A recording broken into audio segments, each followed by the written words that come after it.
तो फ्रेंड्स, अगर सारे मनुष्य स्वामी प्रसाद मौर्य की तरह ही हो जाएं और स्वामी प्रसाद मौर्य की तरह ही सोचने लगें, तो इस आधार पर सबसे ज़्यादा विरोध रामचरितमानस का करना चाहिए ब्राह्मणों को। क्यों विरोध करना चाहिए? ये रामचरितमानस है, पृष्ठ संख्या 920, उत्तरकांड में लिखते हैं, द्विज श्रुति बेचक भूप प्रजासन को नैमान निगम अनुशासन। ब्राह्मण वेदों को बेचने वाले और राजा प्रजा को खा डालने वाले होते हैं, वेद की आज्ञा कोई नहीं मानता। ये कहाँ पे लिखा है? ये जब बात हो रही है कलयुग के प्रभाव की, तब उस समय रामचरितमानस में लिखते हैं। क्या लिखते हैं आगे? सोई सयान जो परधन हरि, जो कर दंभ सो बड़ आचारी। जो दूसरे का धन हरण कर ले वही बुद्धिमान है, जो दंभ करता है वही बड़ा आचारी है। जो का झूठ मस्खरी जाना, कलयुग सोई गुणवंत बखाना। जो झूठ बोलता है, हंसी दिल्लगी करता है, कलयुग में वही बड़ा गुणवान है। सब नर काम लोभ रत क्रोधी, देव विप्र सुध संत विरोधी। गुण मंदिर सुंदर पति त्यागी, भजई नारी पर पुरुष अभागी। अभागिन स्त्रियां गुणों के धाम सुंदर पति को छोड़कर पर पुरुष का सेवन करती हैं। ठीक, ये बात हो गई। इसके बाद में क्या लिखा है? कुलवंती निकारहि नारी सती, ग्रह आना चेरी निबेरी गति। अब पुरुषों के लिए लिखा है कि कुलवती और सती स्त्री को जो पुरुष है वो घर से निकाल देते हैं और अच्छी चाल छोड़कर घर में दासी ला करके रखते हैं।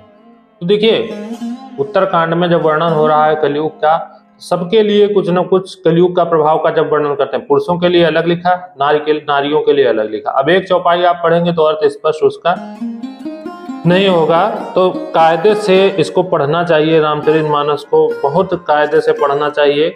हरई शिष्य धन शोक न हरी, गुरुओं के लिए लिखा है। हरई शिष्य धन शोक न हरी, सो गुरु घोर नरक में उपरई। जो गुरु शिष्य का धन हर लेता है पर शोक नहीं हरण करता। आप आज जान रहे हैं कैसे कैसे गुरु हैं। सन्यासियों के लिए लिखा है, बहुदाम संवारई धाम जति, विषया हरिलीन न रही बिरती। जो सन्यासी हैं वो कलयुग में बहुत सारा रुपया लगा के, धन लगा के अपना घर सजाते हैं। ये देखिए, ये लिखा हुआ है, बहुदाम संवारई धाम जति।